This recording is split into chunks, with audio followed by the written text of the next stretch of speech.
today. The other bit is the Bishop thing might not be on maybe. The other point is Abbott, Turnbull, Morrison. The first time had three. They seem to be holding them back here. Has got an extra electorate. I think 5 consecutive Liberal leaders from Sydney. The former Prime Minister and the Trade Minister, whoever that is, but each other were due to that's really hard to control. This week on a sort of 5-country Asia trip. I'm told if they're it's still more like trying to this, salvage that and I'm going to throw it, then that's okay. I guess they'll be going otherwise, to sign the Indonesian Free Trade Agreement. It's actually really important. And that's the Prime Minister, the new Prime Minister, not an easy weapon to be a primary weapon. Different view on the swearing in, the front bench announcement. On the run, I mean, if I go like this, I think it's a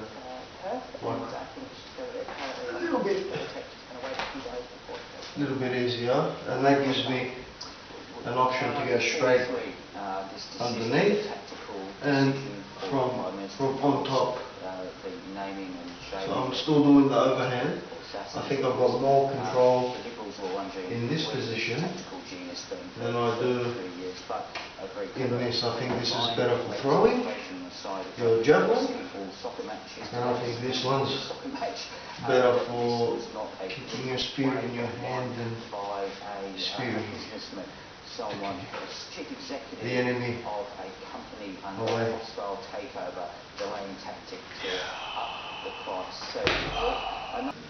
In positions like this, or more like this, I guess. So they're up on the ramps, defending themselves from the enemy, and you see them in chasing Arabs on their camels. They seem to be more like this though, and in a forward, much more tall forward position, sort of on their toes looking forward. That is the issue of population and infrastructure. Alan Tudge is the Minister for Congestion Busting. But of all the issues, the one that I think is concerning Australians most, where we're bringing a new face and new ideas to the challenge, is in the area of getting electricity prices down. The Minister for getting electricity prices down, also to be known as the Minister for Energy, will be Angus Taylor. I'm pleased that one of you so I guess take on the role one advantage of having a short sword here is when you tuck your shield in, the end of this sword doesn't seem to interfere with, and it also gives you beautiful cover. So here, as I'm tucked in tight, it gives me beautiful cover to surprise attack with a dagger, because he wouldn't have seen where my hand was through the shield and when I was gonna pull that out.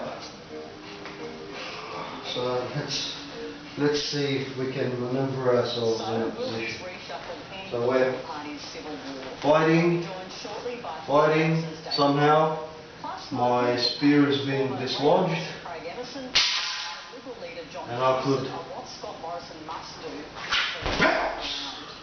Former Liberal Senator Judith Trope also joins in her take on the Liberal Party's worst week in government. But yeah, so that's a really sneaky short sword. It doesn't get, when you pivot to protect your body, it doesn't get in the way. So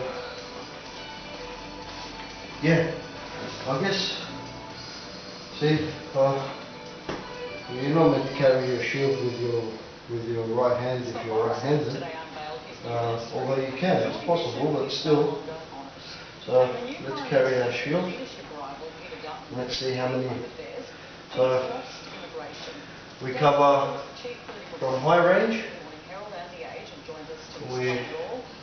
David, welcome and thanks for your time. First, Yeah. what are the biggest changes? I don't know if you meant to step forward, I think maybe in terms of immigration is one of the big to change the angle because I find it really interesting. so that even though the shield doesn't cover you completely, if you poke it out and arrows are coming in from the top, your angle becomes bigger the further you project your shield out. And of course, you can see me. I'm not really that tucked, so I've got my feet exposed a little, and my head, but I've got a helmet so I can tuck in and have a quick glance. And he represents an area in Sydney around the electorate of banks, around Perth in southern Sydney. And He knows what multicultural Australia is. It knows what nice and tight in the body with a body pivot to protect. I don't know if that's a way to use a shield, but I naturally want to tuck it in and pivot with it, especially because it's got a central handle. That pivoting motion, I think, comes natural to them, because it seems to do a lot of pivoting when I'm sticking my hand out. It becomes a lot easier to pivot.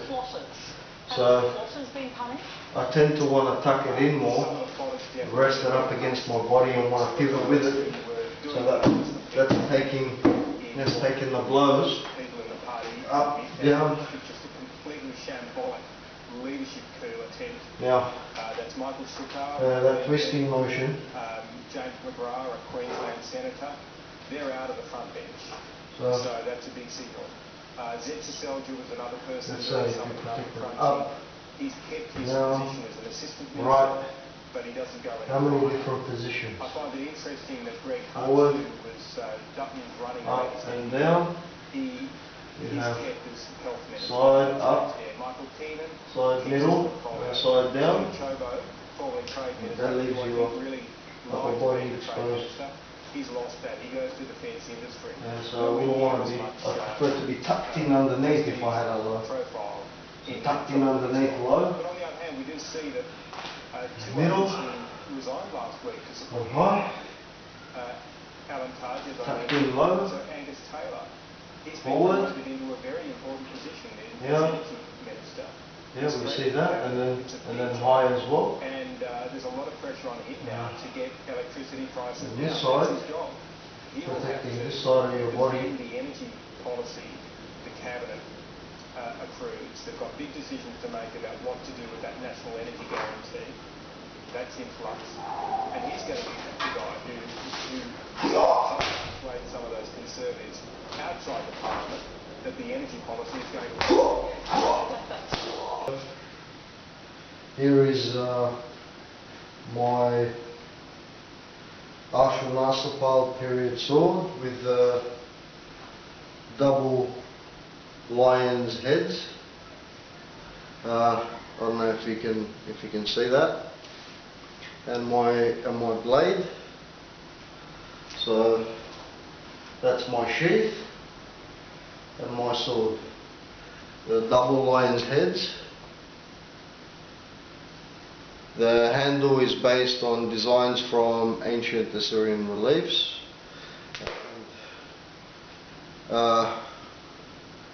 So is this scabbard, made out of foam. It's a bit too light for this sword because this sword is cast out of resin, polyester resin. So I carved one sword like this already, made a mould of it, and then poured some resin into the mould and sanded it, painted it. I really like the way that the iron blade came out, and the heads, the double heads of the lions. I think I've done a fantastic job Not as good as what the ancient Assyrians were, but I think for me, I'm very satisfied. I don't think anything will beat the craftsmanship from back then. But I'm happy to have produced something that sort of resembles the greatness of what the ancient Assyrians were. I'm also working on another scabbard for this sword, and that one comes complete with the two lions hugging each other for the scabbards up here. So two lions up here, that each one of these is a lion's head, and then the rest of the body comes down along the sides of the sheath with their paws overlapping each other in an act, sort of like kind of hanging on and twisting the head back out this way. So yeah, all in all, we see traces of red paint on scabbards, and I think it would have been a combination. I mean, it could have been timber painted red, and then these metal parts, and to be honest, what I'm noticing is, what's the purpose of all this decoration on the scabbard? This is a short sword, classified as a short sword. By the way, the original Assyrian swords, even from the time of Ashurnasirpal, their blades would not have been as long as these. This is to satisfy my ego. As you can see, it goes all the way, just about all the way to the tip of the scabbard, but in all honesty, it would have been about a cubit long, which is roughly 51 centimeters, a standard Assyrian cubit, and 6 hands in a cubit, and 2 hands are usually for the handle area, so that leaves you 4 cubits for the blade, which would have made the blade finish somewhere around here. So actually this blade is a cubit's length. So the entire sword, including the handle, should be from here to here long, which would mean that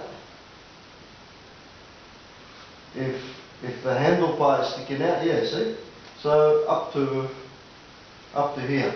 This, because of the weight of the excess handle, to be honest, most Assyrian swords are majority handle, but the weight that you're accumulating on the end of the handle leaves for, you need something to counterbalance this so it's comfortable to wear. Because what's happening is now, well, I've realized this after I've created a light sheath to accommodate a heavy sword, and I've figured this problem out. And that problem is, this would have definitely been heavy, made out of metal, and that would have acted as a weight to help keep the sword down, to stop this side from tilting forward. So what's happening is, when I attempt to carry it, you see how it wants to fall forward. Even when I try to carry it as close as I can, see the distribution of the weight is all on this side.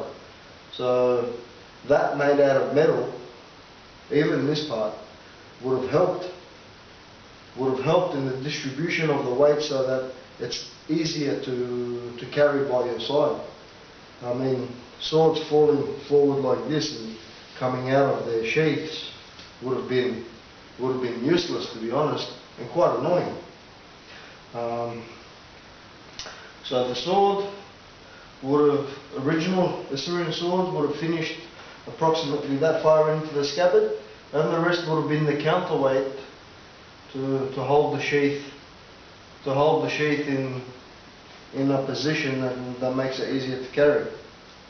And I think that's why when you see these types of swords from Ashurnasirpal's period, they seem to have a pretty good lean on. And then as you go through the stages, the next time you see swords from Sargon's reliefs. I mean, you see some in Tiglath's as well. They're pretty similar to what Ashurnasirpal has.